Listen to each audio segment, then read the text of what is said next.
అదే నాయనా, నువ్వు మాకు పుట్టిన కొడుకువి కాదు. నువ్వు ఒక చెత్త కుప్పలో దొరికితే నిన్ను తీసుకొని వచ్చి పెంచుకున్నావు.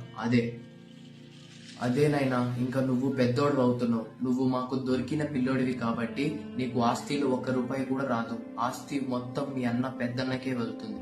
కాబట్టి నువ్వు ఆస్తి విషయాల్లో ఏం జోక్యం చేసుకోవద్దు, ఇన్వాల్వ్ అవ్వద్దని చెప్దామని నాయనా.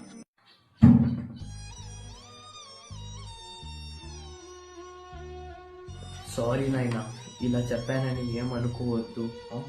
నానా, ఆస్తి జోలికి వచ్చేటప్పటికి మీరు నిజం చెప్తారా నానా? నేను ఎక్కడ ఆస్తి తీసుకుంటానని? చూడు అప్పుడే ఫేస్ చూడు ఎలా పెట్టుకున్నాడు. నిజంగానే దొరికిన పిల్లోడు అనుకుంటున్నాడా? ఫేస్ చూడు ఒకసారి. అవును నాన్న, నిజంగానే దొరికిన పిల్లోడు అనుకుంటున్నాడు. మెంటల్ నాకుడు. ఏంది ఇది జోకా? మంగళ భావన